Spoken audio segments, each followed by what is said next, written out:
আমি রীতা মোস্তাফিজ। পূর্ণতা।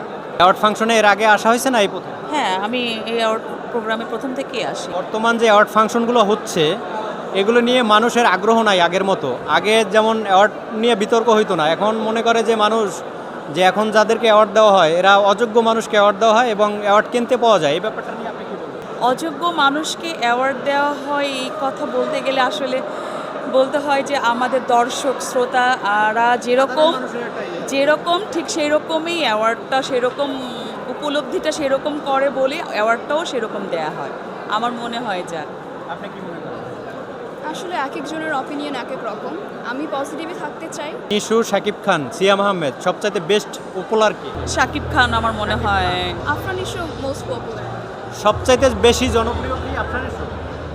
শাকিব খানের চাইতে বেশি জনপ্রিয় এই মুহূর্তে আমার মনে হয় আফরান নিশো। আমার শাকিব খান লাগে।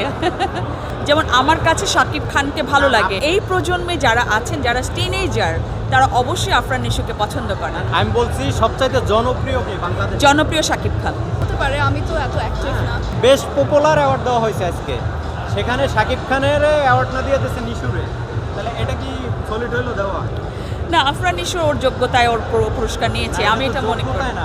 না, আফরান নিশোকে আমি বলবো he is the best actor. হ্যাঁ, ভালো অভিনয় করে। হ্যাঁ, এবং সেই ক্যাটাগরি থেকে তাকে যে পুরস্কারটা দেওয়া হয়েছে আমি মনে করি এটা পারফেক্ট।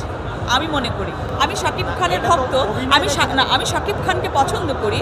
হ্যাঁ, সে জনপ্রিয়, কিন্তু আজকে যে আফরান নিশোকে যে অ্যাওয়ার্ড দেওয়া হয়েছে আমি এটা পজিটিভ। আমি বরবাদ মুভি দেখেছি, দাগি মুভি দেখেছি, জঙ্গলি দেখেছি, তিনটাই দেখেছি আমি। আর শাকিব খান যে বরবাদে যেই অভিনয় করছে, এই অভিনয় বাংলাদেশের কোনো নায়ক করতে পারবে? বরবাদে সে ভালো অভিনয় করেছে, পাশাপাশি আমি বলবো দাগি আমার কাছে অনেক বেশি ভালো লেগেছে।